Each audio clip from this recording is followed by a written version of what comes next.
Everyone good morning. আমি স্বপ্না। তোমরা কেমন আছো? আশা করি তোমরা সবাই ভালো আছো। তো ভিডিওটা সরস্বতী পূজার স্পেশাল ভিডিও হতে চলেছে।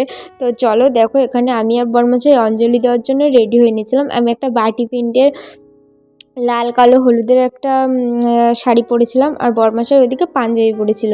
তো বরমাশাই ওখানে আসছিল, আমি বলছি তুমি আসো, আমি এখানে দাঁড়াচ্ছি। আমি আর কি দেখছিলাম কতজন গেছে বা কিছু। তো দেখো আমি প্যান্ডেলের এখানে চলে এসেছিলাম, এসে দেখছিলাম প্রদমাশাই পুজোটা শুরু করেছে, এখন অঞ্জলি হতে অনেক দেরি আছে। তো আমি সাইডে বসে পুজোটাই দেখছিলাম আর কি। দাদা কাটতো দা আছে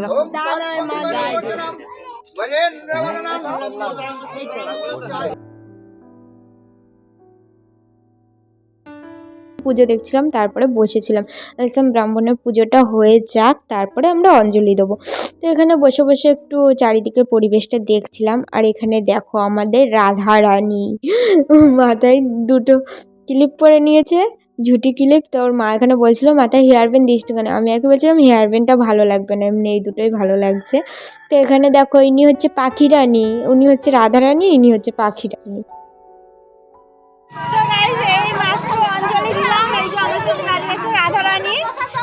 এক্ষুনি অঞ্জলিটা দিয়ে উঠলাম, আর ইমন ওই যে প্রসাদটা মাখাচ্ছে। একটুখানি তো খাবো।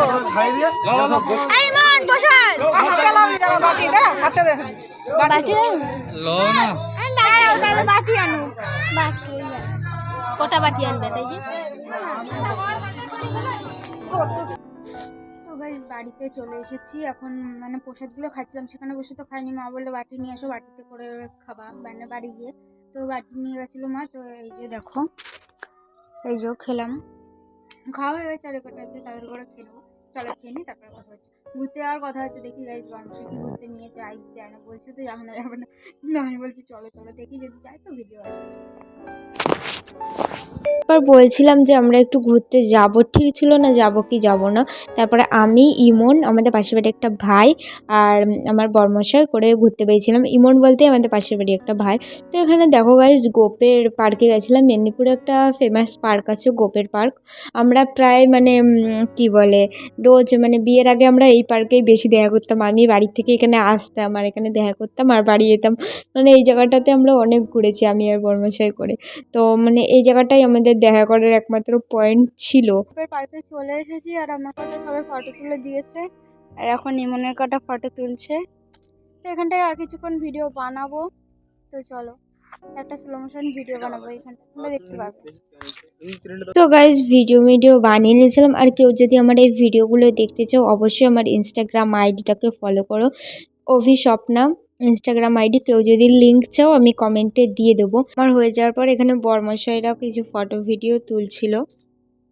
তো গাইজ এখানে যে গাছপালাগুলো আছে দেখো কত সুন্দর লাগছে, মানে পাহাড়ি এলাকায় যে ধরনের আর কি গাছপালাগুলো হয় না, পুরো সেম গাছপালাগুলো, ওই জন্য তো এই রাস্তাটা এত দারুণ লাগে। তোমরা জাস্ট এখান থেকে ভিউটা দেখো গাইজ, রাস্তা কি দারুণ লাগছে। গাইজ ঢোকার জায়গায় কিছু ফটো মটো তুলে আমরা পেছনে মানে পুরো পার্কের পয়েন্টটাতে এসেছিলাম আর কি ঘুরতে। দেখতে চারিদিকে কত ফুল গাছ। তারপর তো বাড়ি চলে এসেছিলাম। এখানে খিচুড়ি আর লাবড়া করেছিল আর কি দুপুরে খাওয়ানোর জন্য, মানে সরস্বতী পুজোর ওখানেই। তো গাইজ এখন বসে রয়েছি, হ্যাঁ। এবার মানে বসে বসে কি বোর লাগছে। বর্মাশাই তো চলে গেছে পুজোর ওখানে কাজ করার জন্য। যাই হোক, ও পুজোর ওখানে কাজ বাজ করছে, তাও মজার মধ্যে আছে বন্ধু বান্ধব নিয়ে। আর আমার গাইজ কি বিরক্ত লাগছে, মানে আমার না ঘরে বসে বসে সেই স্কুল জীবনের কথাগুলো মনে পড়ছে। মানে সেই সকালবেলা উঠে স্নান করা, গায়ে হলুদ মাখা, 10টার মধ্যে বেরিয়ে যাওয়া পুষ্পাঞ্জলি দেওয়ার জন্য স্কুলে, তারপর স্কুল থেকে বেরিয়ে তো ঘুরতে যাওয়ার প্ল্যান। তো ঘুরতে চলে যেতাম আর বাড়ি ফিরতাম পাক্কা 5টায় গাইজ, 5টা বা 4টার মধ্যে ঘরে ফিরে যেতাম। মানে সেই সকাল 10টায় বেরিয়ে 5টায় ফিরতাম। তখন ভাবো গাইজ কত এনার্জি ছিল গায়ে, আর আজকে গায়ে বলতে শরীরে কত এনার্জি ছিল তখন। আর এখন মানে 2 ঘন্টার জন্য একটু আমাদের এখানে মেদিনীপুরে গোপের পার্কে গেছি, তো এসে যেন মনে হচ্ছে হাঁপাচ্ছি, মনে হচ্ছে শুয়ে পড়ি। মানে এনার্জি মানে বলে না মানুষের জীবন কতভাবে বদলে যায় বলো গাইজ। মানে আগে বলতে গেলে আগে আমরা মানে তোমার দাদার সাথে আমার এটা 3 নম্বর সরস্বতী পুজো, মানে 2 বছর রিলেশনে এটা 3 নম্বর সরস্বতী পুজো। তো এই 2 বছর মানে ঠিক আছে, কাপেল ভাবটা এখনও আছে তোমার দাদার মধ্যে, সেটা বড় কথা না, কিন্তু মানে ফ্রেন্ড সার্কেলের যে জিনিসগুলো সেগুলো আস্তে আস্তে কোথায় হারিয়ে যাচ্ছে। মানে স্কুল জীবনটা আমার খুব মনে পড়ছে গাইজ। তো কারা কারা স্কুল জীবনটাকে মানে এই আজকের দিনটা মিস করছে অবশ্যই কমেন্ট করে জানাবো।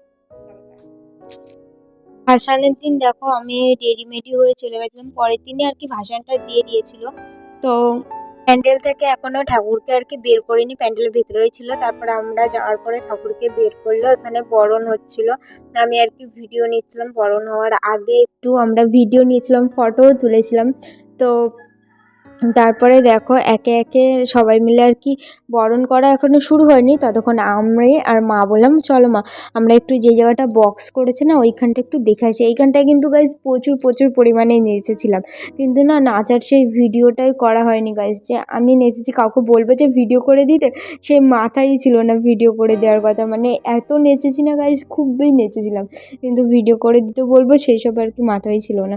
তো এখানে দেখো প্রথমে পাড়ার বড় যারা আছে তারা মাকে বরণ করে নিচ্ছিল, ঠাকুরকে প্রথমে বরণ করে নিচ্ছিল, তারপরে হচ্ছে আমরা করব। আমি প্রথমে দেখে নিয়েছিলাম যে কীভাবে বরণ করতে হয়, কারণ ফার্স্ট টাইম আমি কোনো ঠাকুরকে বরণ করছিলাম। দুর্গা ঠাকুরকেও বরণ করিনি গাইস। এই বিয়ের 1 বছর মানে এই বাড়িতে এসেছি 1 বছর হয়ে গেল, দুর্গা ঠাকুরকেও বরণ করিনি, কিন্তু ফার্স্ট টাইম সরস্বতী মাকে বরণ করছি। তো এখানে দেখো আমি প্রথমে হচ্ছে মাকে মাথায় তেল দিয়ে দিলাম, এবারে চিরুনি করে দিচ্ছি, মানে আমাকে মা বলে দিচ্ছিলো পাশে কী করতে হয়। তারপরে দেখো মাকে সিঁদুর না আলতা পরিয়ে দিচ্ছিলাম পায়ে, পায়ে নাকি আলতা পরাতে হয়, জানি না আমাদের ওখানে আলতা পরায় না, বাট আলতা পরাতে হয়। আলতা পরানোর পরে আমি মাকে সিঁদুর আর সিঁদুরের টিপ পরিয়ে দিয়েছিলাম। এবার মায়ের যে বাহন হাঁস তাকেও সিঁদুর পরিয়ে দিয়েছিলাম সিঁদুরের ফোঁটা দিয়ে, তো পায়েও একটু সিঁদুর দিয়ে দিচ্ছিলাম। তো এখানে দেখো তারপরে আমি মাকে ভালো করে সুন্দর করে মন ভরে আশীর্বাদ করে নেবো, মানে আশীর্বাদ না সরি বরণ করে নেবো, আশীর্বাদ তো মা আমাকে করে হয়নি, সরি বরণ করে নিচ্ছিলাম। দেখো মানে মা যেভাবে বলেছিল সেভাবেই আর কি করছিলাম, খুব একটা মানে আমি পটু না, তাও সবার দেখার পরেই নিজে ট্রাইটা করেছি। তো ট্রাই বলতে সবারটা দেখেই আমি চেষ্টা করেছি ভালোভাবে করার, যদি ভুল টুটি হয়ে থাকে মা তোমার কাছে ক্ষমা চেয়ে নিচ্ছি। তো দেখো তারপরে তো মাকে কাঁধে করে সবাই মিলে আসছে বছর আবার হবে মানে যেসব বলে ওইগুলো পরে চিল্লাতে যাচ্ছিলাম এখানে রাস্তা দিয়ে, ভীষণই মজা হয়েছে। তো তারপরেই তো মাকে নিয়ে যাওয়ার পরেই তো কত নাচানাচি কত কিছু, তো সেই সবের আর কি ভিডিওটা করা হয়নি। তো লাস্টে বাড়ি আসার সময় তো মানে যখন বন্ধ হবে তখন একটা গান চলছিল, তখন সুমন বলতে আমাদের পাশের বাড়ির একটা মানে সমবয়সী একটা ফ্রেন্ডের মতন, ওই আর কি খুব নাচছিল। তো ওর একটুখানি ছোট্ট একটা ভিডিও ক্লিপ নিয়েছিলাম। আমরা যে নেচেছি তার যে বলবো কাউকে একটু ভিডিও করো সে মাথায়ই নেই।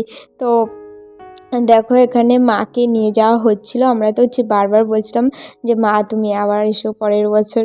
তো এখানে দেখো সুমন নাচছিল। তো ভিডিওটা এখানেই শেষ করছি, ভালো লাগলে লাইক কমেন্ট শেয়ার করে দিও। দেখা হবে একটা নতুন ভিডিওতে, ততক্ষণ আমার চ্যানেলের পাশে থেকো, সাপোর্ট করো, আর যা করতে হয় প্লিজ করে দিও। থ্যাংক ইউ আমার ভিডিওগুলোকে এত ভালোবাসা দেওয়ার জন্য।